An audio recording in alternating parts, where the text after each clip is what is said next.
आज स्पष्ट चिन्हित लघुचाप क्षेत्र एक डिप्रेशन रे परिणत होती। वर्तमान उत्तर पश्चिम बंगोपसागर एवं उत्तर ओडिशा पश्चिम बंग उपकूल संलग्न अंचल अवस्थित रही। यह उत्तर पश्चिम दिग को गति कर संभावना एवं आगामी 24 घंटा मध्य आहरी अधिक घनीभूत होबार संभावना रही। घनीभूत हो गभीर डिप्रेशन कि गभीर अवपात कि डिप्रेशन रे परिणत होबार संभावना अच्छी। एवं 27 जुलाई सकाळ किंबा मध्याह्न समय उत्तर ओडिशा एवं पश्चिम बंग उपकूल में पारादीप एवं सागर द्वीप मध्य दे अतिक्रम करिवार संभावना रही।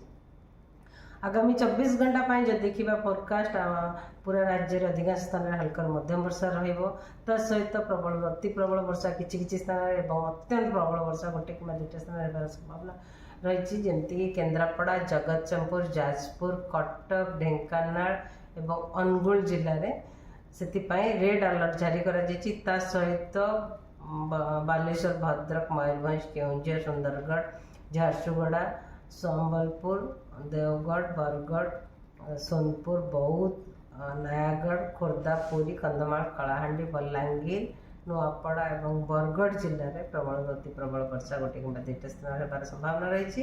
अलग जिला गुड़िकर गोटे कि दुईटा स्थान में प्रबल वर्षा होबार संभावना रही। सहित वर्षा सहित पवन भी पवन गति बेग रही 40 ରୁ 50 किलोमीटर पर आवर आमर उत्तर उपकूलवर्ती अंचल जिला गुड़िक सहित मयूरभंज केउंझर ढेंकानाल अनुगुल जिले में पवन बेग 40 ରୁ 50 किलोमीटर पर आवर अलग जिला गुड़िकर गोटे कि दुईटा स्थान में पवन बेग र30 ରୁ 40 किलोमीटर पर आवर। काली आमर अधिकांश स्थान में हल्का मध्यम वर्षा राज्य सहित प्रबल अति प्रबल वर्षा किसी स्थान में अत्यंत प्रबल वर्षा गोटे कि दुईटा स्थान होबार संभावना रही। मयूरभंज केउंझर एवं सुंदरगढ़ जिले में पाखापाखि जिला गुड़िक जमती कि बालेश्वर भद्रक केन्द्रापड़ा जगतसिंहपुर जाजपुर कटक ढेंकानाल अनुगुल देवगढ़ झारसुगुड़ा संबलपुर बरगढ़ सोनपुर बौद्ध एवं कंधमाल जिले में प्रबल अति प्रबल वर्षा गोटे कि दुईटा स्थान में सहित अलग जिला गुड़िकर प्रबल वर्षा गोटे कि दुईटा स्थान में होबार संभावना रही। सहित पवन बेग बढ़िबार संभावना रही।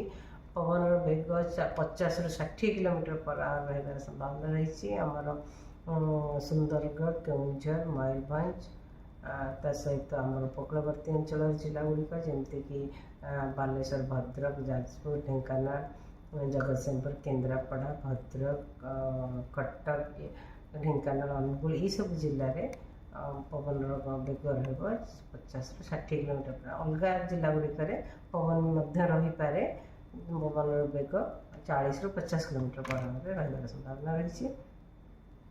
28 तारीख राज्यर अधिकांश स्थान हल्का मध्यम वर्षा रमर अभ्यंतर ओडिशार जिला गुड़िक अति प्रबल वर्षा होबार संभावना रही। जमती सुंदरगढ़ झारसुगुड़ा देवगढ़ अनुगुल संबलपुर सोनपुर बरगढ़ बलांगीर और नुआपड़ा जिले में पाखापाखि जिला गुड़िक प्रबल वर्षा गोटे कि दुईटा स्थान रही संभावना रही।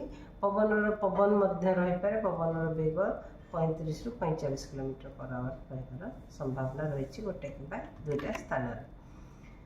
सहित आमर 29 तारीख रे राज्य में अधिकांश स्थान में हल्का मध्यम वर्षा रही संभावना रही। सहित प्रबल वर्षा गोटे कि दुईटा स्थान में जमी मयूरभंज केउंझर सुंदरगढ़ झारसुगुड़ा और बरगढ़ जिले में होबार संभावना रही।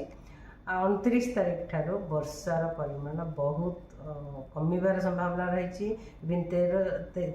30 तारीख में फर्दर वर्षा कमिब आ गोटे कि दुईटा स्थान में प्रबल वर्षा होबार संभावना रही। जमती कि सुंदरगढ़ झारसुगुड़ा और संबलपुर जिले में 31 तारीख में मयूरभंज केउंझर और जिले में गोटे कि दुईटा स्थान में प्रबल वर्षा होबार संभावना रही। आगामी 4 दिन मत्स्यजीवी वार्निंग जारी करा जाइछि। समुद्र अशांत अति अशांत रहिबार संभावना रही। से मत्स्यजीवी मानक समुद्र भितर को आम ओडिशा उपकूल दे कि आंध्र उपकूल दे समुद्र भितर को जीवाई बारण करा जाइछि।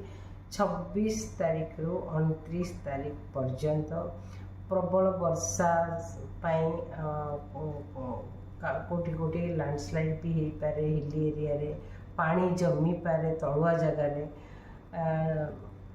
ट्रैफिक जाम हो पारे, तापर विजिबिलिटी वर्षा बेले विजिबिलिटी डाउन जाई पारे एवं आमर मत्स्यजीवी मानक किछि किछि बोट डैमेज हो पारे, छोट छोट बोट हो, टर्नर हो कि शिप हो, से समस्त को एडवाइस करा